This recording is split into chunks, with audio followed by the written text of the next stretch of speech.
This morning, I want to speak to you about the reformation of the heart. To some degree, this is a highly pastoral message in many ways. And so if it seems like I'm just knocking you over the coals this morning, please know that I am. And that's what's really going on. And every now and then, I think you should leave church and maybe not feel so happy and gracious, but maybe feel like Isaiah did when he said, "Woe is me, I'm a man of unclean lips." And you really know that you've met God at that moment, and you realize that in the light of meeting the presence of God, that there are some inadequacies in our own life. So the reformation of the heart, I pray that in the Spirit this is some type of response to some degree. I struggled the first 2 days, really, of working on this message with whether it was the right thing to say or not, or to go in that direction. And so I pray that this is in some type of response to something that's going on in someone's heart this morning, and that maybe if it's not somebody that's here, but maybe somebody that you know, that you can point them towards this message, or grab a CD from Chris at the back, or go online and forward it to somebody if it may be where they are in their lives. You know, this past Wednesday was not just Halloween in that regard, but it was also Reformation Day for the Lutherans. You know, those of you who come from a traditional church background remember it is Reformation Day. 501 years ago was the day, basically, that Martin Luther, the Reformationist, nailed the 95 Theses, or was supposedly nailed the 95 Theses to the Wittenberg church door. This 17-year-old German boy entered into the University of Erfurt, and then he really didn't know the Bible very well, and yet he became a monk later on, a friar, however you want to term it, and he probably couldn't discern at 17 years old whether or not the pictures on the painting of the church near his home of St. George mythically slaying the dragon were true, or Samson wrestling a lion. He couldn't discern between the two. But 20 years, 2 decades after that, he was beginning to read the Bible in a whole different light. And that knowing that as he sat down to read the Scriptures, that God was actually speaking to him through the Bible and through the words of Jesus Christ. So October the 31st, 1517, 501 years ago, the German friar went to the church at Wittenberg, nailed the 95 Theses to the door of the protests against the Catholic Church at that time for their indulgences and their obvious corruption happening in the church. And so I think this all draws to us this attention that there is the reality, you know, we need to come to church and listen to what I say, or what the overarching denomination or Christianity as a whole, the Assemblies of God, whatever you want to call it, overarching us, not necessarily listen to what they're saying, but come with a certain level of suspicion that says, is what he's saying true? I need to, you need to be able to leave church and go back into the Scriptures by yourself and say, is what he's saying true? God has given us, empowered us with that ability to sit down and read the Scriptures and discern what he is saying to us. There are some things, and I can be honest with you about that, that are non-scriptural that we practice in church. Okay? It's true. Coffee mugs with mints in them and pens and visitor cards are not in the Bible. Okay? Vacation Bible School, Wacky Wednesdays, whatever you call it, smashing pumpkins, none of that's in the Bible. Okay? All right? Ushers, not in the Bible. Okay? All right? Taking up offerings with the plate passed around, not in the Bible. Thank God we have these beautiful offering boxes now. I love it when I see people come forward and as a worshipful act, they put their offerings and tithes into these boxes as they bring it to the Lord. And that's just a beautiful thought to me. But I think there's this tension that we must realize that in all of our church practices, or routine, or liturgy, or whatever you want to call it, that we remember when we put things that are non-scriptural, maybe good things, maybe great things, non-scriptural above the scriptural things, then we are in need of reformation in our hearts. We are in need of Jesus to teach us in this revolutionary way that our lives would be forever changed by what he does, and we need a revolution in our own hearts. Matthew chapter 7, if you would. Matthew chapter 7, verses 24 through 29. I'll read from the New American Standard Bible this morning. You can watch on the screen. I do have multiple scriptures this morning in the more teaching capacity. I'll also be in Matthew chapter 18, verses 8 and 9, and Proverbs chapter 26, verse 11, if you're real good at moving in the scriptures that fast. Otherwise, you can watch the screens with me. Verse 24 of Matthew chapter 7 says this, "Therefore, everyone who hears these words of mine," this is Jesus speaking, "and acts on them may be compared with a wise man who builds a house on the rock. The rain fell, and the floods came, and the winds blew and slammed against the house, and yet it did not fall, for it had been founded on the rock." Verse 26, "Everyone who hears these words of mine and does not act on them is like a foolish man who builds his house on the sand. The rain fell, the floods came, the winds blew and slammed against the house, and it fell, and great was its fall." When Jesus had finished saying these words, the crowds were amazed at his teaching, for he was teaching them as one having authority and not as their scribes. Yesterday at the house, I was overhearing the kids, and they were reading together. Becca was reading them the story of the three little pigs. Everybody remember the traditional story of the three little pigs. It was first published, they believe, in 1840. But the truth is that it's just masked over Jesus' parable of these two builders, basically, okay? You transfer the little pigs to carpenters, and you transfer the big bad wolf to the storm, and it's basically the same exact story.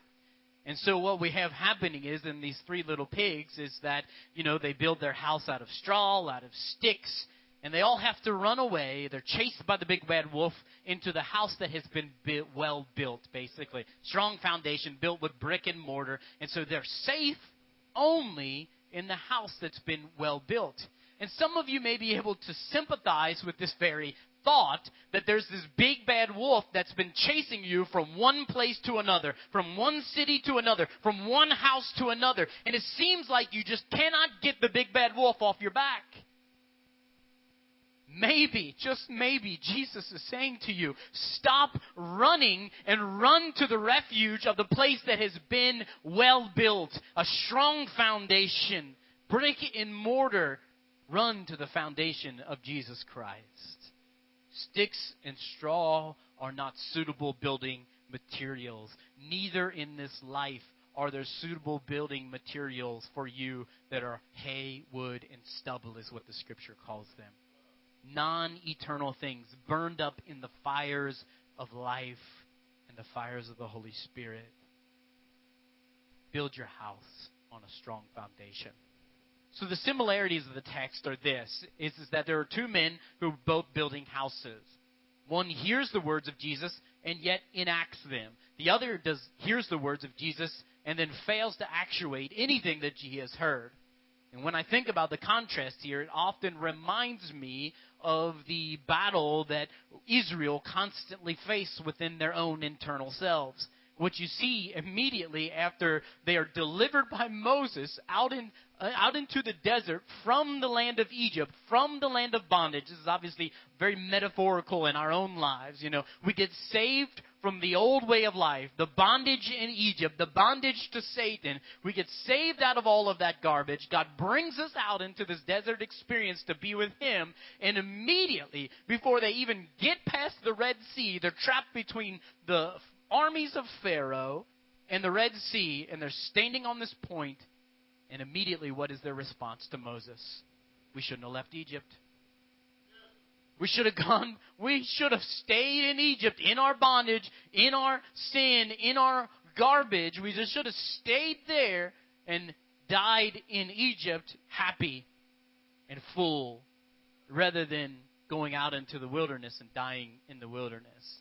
Having no idea of God's providence that was about to happen. Having no cognizant thought about the thought that God was going to deliver them, not just from the hand of the Egyptians, but from every sin and thing in their lives that they had brought with them out of Egypt. They were lost in so many ways. And I think if you look at it deeper, you understand that here you have, they finally get across the Red Sea to the mountain of God, the Mount of Horeb, and then God calls Moses up onto the mountain. 40 days and 40 nights, he's up there on the mountain at that point in time, and then they start acting like a fool downstairs, right? Moses is up on the mountain. The Israelites even realize as they look up at the mountain, they say, wow, the mountain is like a consuming fire. Even in the overshadowing presence of God, they go down to the bottom of the mountain, and there they find all the gold jewelry. They bring it together. They put it into the fire, and in Aaron's own words, right, the high priest, he says, we threw it in the fire, and out popped this calf. Then we started worshiping it and acting like we're nuts because we said that calf delivered us out of the hand of the Egyptians. I think this is true. God does something miraculous in your life, and all of a sudden you try to start explaining it by natural circumstances. Well, I really did this. It was my own ability or whatnot. We put it into the fire, and out popped this thing that delivered me from it. When the truth is that only God can deliver you from your sin and from your past way of life. Exodus 24, they look at the consuming fire on the mountain, and yet they still fall into sin. Their old way of the Egyptian life. I think there's something crazy that happens at this moment beyond the craziness of the life and the partying that was going on among the Israelites. Is that Moses comes down from the mountain. And of course, we know that he dashes the 10 Commandments on the rocks and they break up and everything. He's got to go back up and do it all over again. But still, he says he takes the calf and he throws it into the fire. Moses throws it into the fire, grinds it into powder, and then spreads it on the waters and made the Israelites drink it. Isn't that significant? I mean, that's interesting, isn't it? I think in my eyes that it is Proverbs 26:11 coming to light. As a dog returns to its vomit, so a fool repeats his folly. As a dog returns to his vomit, so a fool repeats his folly. We must be careful, I think, in every way in our lives, that there will be moments in time where we are faced with decisions that will bring us back to where we used to be. And we've got to make the right decision. The other day we were in West Anderson County, kind of in the hills, and we went back to the deer processor to pick up my deer. And it was amazing that in the memory of my son, my oldest son is 7 years old, and he remembered 1 year from the day. I mean, we hadn't been back in that area in a long time. And he remembered that we had gone there after we went hunting one morning. And it was a big day for Wesley. He wanted to go hunting with Dad. We got up early in the morning. He loves that. He loves to get up early in the morning, go fishing and do all that type of stuff. And so I wanted to make it a very memorable experience. And so we stopped at the gas station. I said, buddy, you can get whatever you want to for breakfast. We're in there like 5 o'clock in the morning. He's got his hunting clothes on, his camo, his hunter orange and everything. He's feeling proud that he's out with Dad. You know what I mean? People, the attendant at the clerk, he's like, I'm glad you're taking your son hunting. This is great. You know, traditions are moving on in life. And I said, yeah, get whatever you want to, buddy, for breakfast. He got a ham, egg, and cheese biscuit. He got a bear claw that was the size of his face. You know what I mean? He got a big bottle of orange juice. He ate it all. I mean, just scarfed it down, and then we went hunting. We left there. We're back on these back roads down by the deer processor, and all of a sudden I look over, and he's looking a little green. You know what I mean? I said, Wesley, what's wrong? Boom! He just throws up all over the dashboard of the vehicle at that moment in time. All that bear claw came right back up. Orange juice, everything. It was just a mess. We pulled over the side of the road. But you know, we were driving just the other day down to the deer processor, and Wesley remembered almost the exact hill that we came down. He's like, that's where I threw up, Dad. Oh my gosh. Of course, from the back of the vehicle in the third row seat, you hear Whitney, Dad, I can't see the throw up. Let me see it. I had to explain as a Whitney, it was a year ago, the rains washed away all of the throw up. It's no longer out there. Don't worry about it. I can't see it. I want to see it. I can't help but think that sometimes we cross paths with our old throw up, our old vomit, our old way of life. And we have to make this decision to let the rains of the God's mercy and His glory and His peace and forgiveness to wash all that garbage away. And even though we may cross paths with our old way of life, we just keep right on moving. we don't stop and take pictures. We just move on and say, God, how gracious you have been to deliver us from where we used to be. Leave the old vomit alone. Leave the old life far from you in every way, and let God's mercy wash all of it away. Yet some of us, many of us, probably all of us, have these experiences where we've returned. Maybe that's you. Maybe you've gone back to the old way of life, and God has just continually brought you to another place and delivered you from Egypt, delivered you from the old vomit of your life, the old ways of your life, and you need God to restore you once again. Let me tell you, I don't care how many times you've gone back. He'll do it again. He'll restore you again. He'll deliver you again. Still, though, I think we need to ask ourselves the question, why do I have this magnetic desire to go back to the old ways? Why do I have this desire, this elusive drawing or a mysterious drawing back to the old way of life? I heard a pastor not long ago who asked his congregation that question, and the resounding answer was this: well, I didn't learn my lesson the first time. Maybe that's true. Maybe that's true in your life. It wasn't painful enough for you. You know, pain changes people. It does in a lot of ways. Your brain encodes it with chemicals in a lot different ways. You know, if the stove is hot, don't touch it again. And maybe that's what God is teaching you right now. I don't want to go back to that way of life. I remember what it was like. I remember the pain of that way of life, and I don't want to ever go back once again. Be careful that you are not like obstinate and petulant children who want to disobey God. Be careful that you're not like the Israelites, lamenting your old way of life over and over again in Egypt. Wisdom teaches you to listen to the words of Jesus and do the words of Jesus. So this is the sense, I think, of the desert experiences of the Israelites. They kept complaining to Moses that you have brought us out here to die.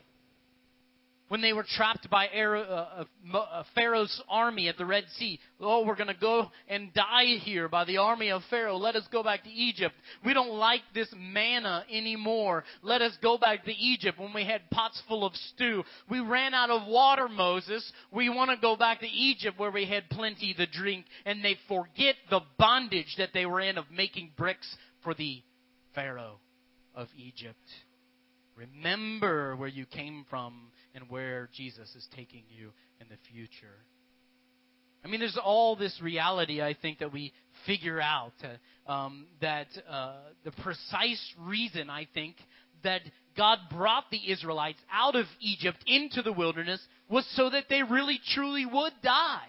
To die to themselves, to die to their own will, to die to their own desires, so that God could be God in their lives and rule over them in every way.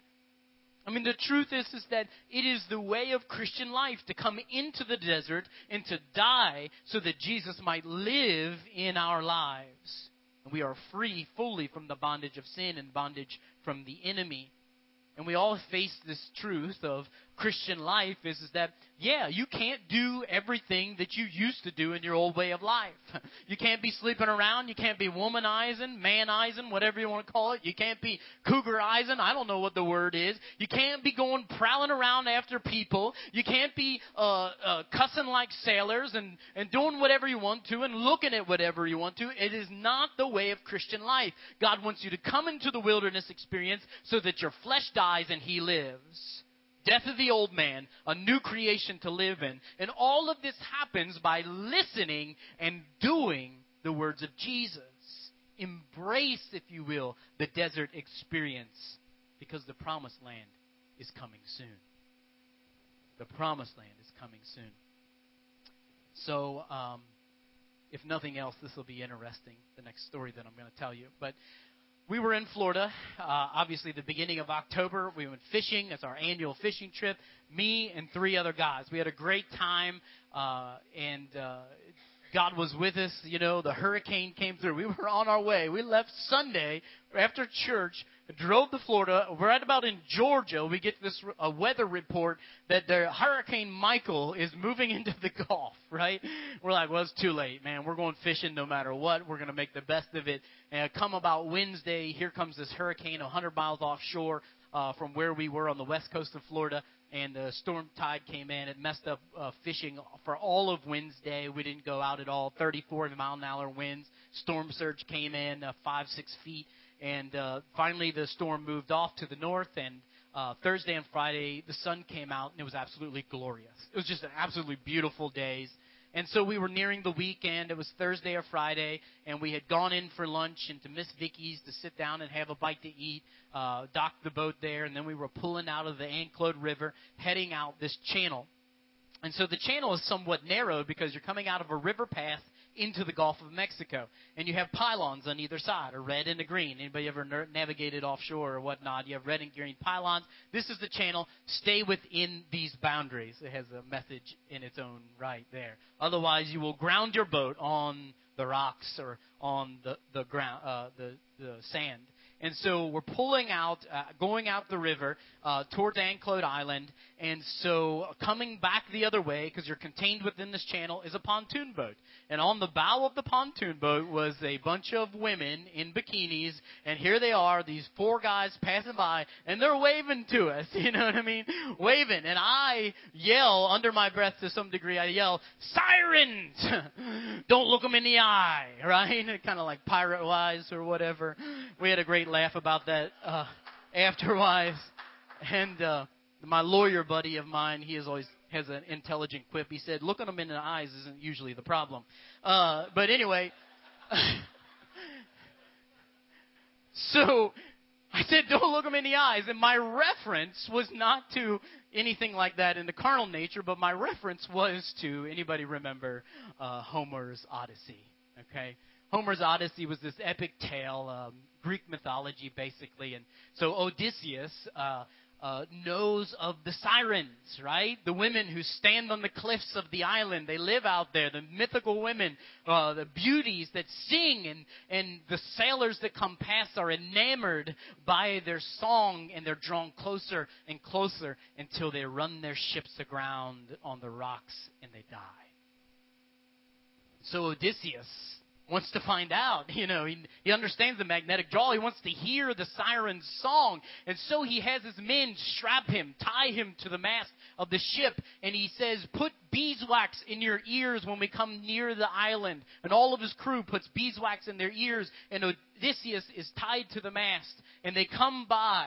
And he hears the siren's song, and he's so drawn to them passionately. He says, untie me so I can steer the ship closer to them.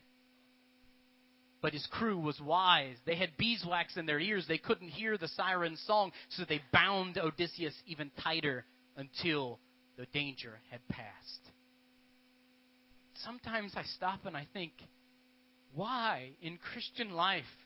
We know that we can't do these ungodly things. We know that that's not the way of Jesus Christ. That's not the way that we should go down. But sometimes we tie ourselves to masts just to see how close we can get to our old sin. Just to see how close I can get to it without falling, without going the wrong direction. And we listen to the siren's call, draw us in. And the reality is that the enemy is that siren who is forever trying to draw us into the world so that we will dash the ballast of our life upon the rocks and we would die. Steer clear of all the magnetism that sin has to offer. Listen, it is a pleasure that is short-lived. It only lasts for a moment. But God offers you a joy that lasts a lifetime. The enemy would have you get as close as you can to your old way of life. This is for somebody this morning. I feel this deep in my spirit that the pastoral admonishment or correction, somebody's getting close to their old way of life right now. Somebody's heard the call. Maybe they're not here in this building this morning, but maybe you know who they are. Bind them to the mast. Maybe it's your friend. Maybe it's you. Whoever it is this morning, please bind them to the mast. Keep them from the sin that they would give their whole hearts to at the siren's call. Please, please don't return to your old way of life. So we used, in some ways, this position. There were multiple parables or metaphors that we used to teach Ben's 15-year-old son about some of the dangers of life or the sirens of life. And one of them was of the women. In Proverbs 7, it says this explicitly, with persuasive words she led him astray.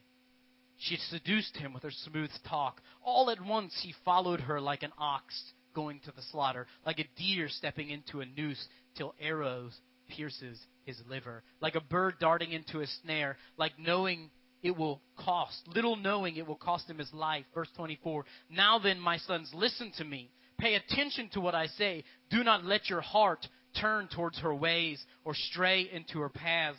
Many are the victims she has brought down. Her slain are among a mighty throng. Her house, listen to this, her house is a highway to the grave, leading down to the chambers of death. Ryan, you can come. We need to hear the words of Jesus and do them. C.S. Lewis, in his book, The Weight of Glory, wrote this. He said, we are often half-hearted creatures, fooling about with drink and sex and ambition when infinite joy is offered us. Like an ignorant child who wants to go on making mud pies in a slum because he cannot imagine what is meant by the offer of a holiday at the sea. We are far too easily pleased.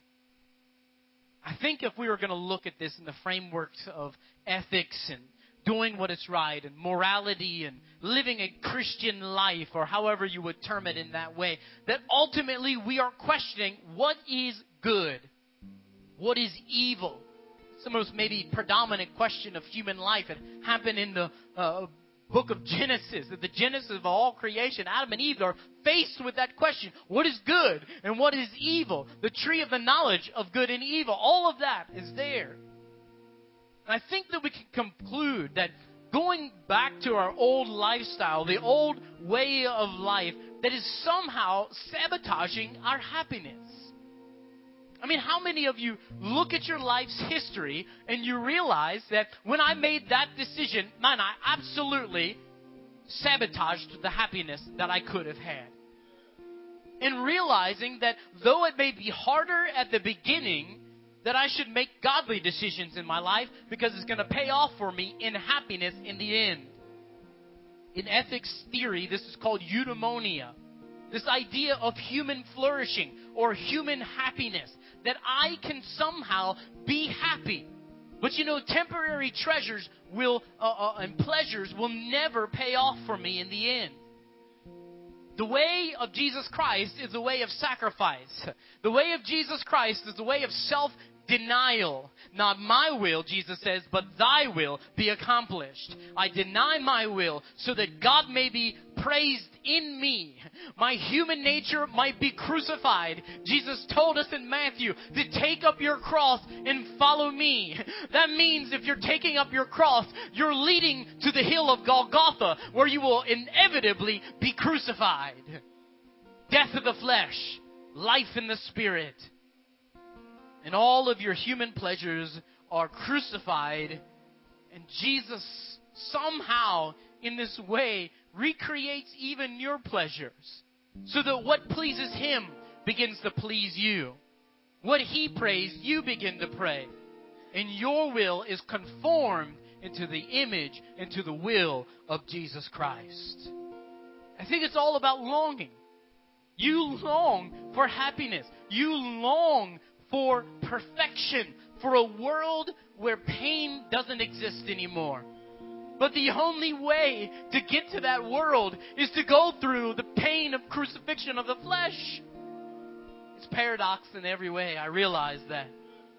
So pursue happiness, pursue eternity with all that you have, knowing that the elusive desire of the sirens of Babylon, the sirens of Egypt, are calling you over and over again. And do not return to the old way of life, or it will only result in everything that life used to be for you. Bondage in Egypt. Maybe Jesus' words will help us. Matthew 18, 8 and 9. If your hand or your foot causes you to stumble, cut it off and throw it away. It's better that you enter into life maimed and crippled than for 2 hands and 2 feet and go into the eternal fire.